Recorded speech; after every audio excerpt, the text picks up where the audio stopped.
Alors, je viens, comme après tous les jours, de faire une petite composition musicale, improvisée et enregistrée, ce qui est la moindre des choses, puisqu'elle ne peut pas être transcrite. Elle ne peut pas être transcrite parce que c'est une écriture musicale qui est difficile à transcrire. Il y a une liberté d'expression qui n'est rendue que par l'enregistrement, à mon avis. Et c'est une imposture de la transcription ou l'écriture directement sur le papier, sur la partition. Ce n'est plus la même musique. C'est une musique apprivoisée, c'est une musique enfermée. C'est pas la musique sauvage dont je propose. Et l'autre jour, j'en discutais avec mon ami René Louis dans une vidéo que vous pouvez voir, et je disais que le français est une langue musicale, au sens où, pour moi, la musique, c'est la recherche de sons nouveaux, de sonorités nouvelles. Il faut, avec l'instrument, quel qu'il soit, et surtout avec le piano, produire des sons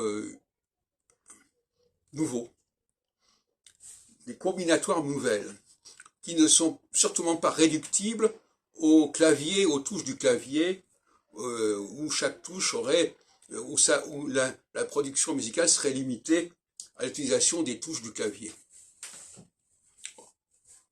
De la même façon que, en français, l'écrit peut être considéré comme un clavier, mais les mots écrits, bon d'accord, mais en fait on va les combiner, on va les articuler, on va les faire défiler avec une très grande liberté, et ça conduit à des sons nouveaux qu'on ne trouve pas dans d'autres langues, comme le on, le en, et à des combinatoires consonantiques nouvelles. Qu'est-ce que tu veux? Le ske français, si on demande à quelqu'un, est-ce que le ske c'est un son français, il ne saura pas, parce que normalement, c'est pas comme ça que ça se présente, ou même le ch'te, ou n'importe quoi. Voilà. Donc il y a beaucoup plus de particularités du français qu'on ne le croit, et de ce côté-là, on enseigne très mal le français, c'est-à-dire que ça n'a pas été codifié. On n'a pas recensé toutes les combinatoires consonantiques qui existent en français. D'autant plus qu'elles sont infinies. Je disais l'autre jour justement que on ne peut jamais répéter, dans l'oralité, on ne se répète jamais. On ne répète jamais exactement le même flux de sons d'une fois sur l'autre, même quand on parle du même sujet. Parce qu'on peut pas, parce que justement il y a une liberté qu'on peut même pas mémoriser véritablement. La seule chose qu'on puisse faire, c'est mémoriser par le biais de la machine. Je ne dis même pas du script, parce que le script, lui, il ne restitue pas véritablement ce qu'il reproduit. Il est limité par les codes dont il se sert, par les lettres dont il se sert.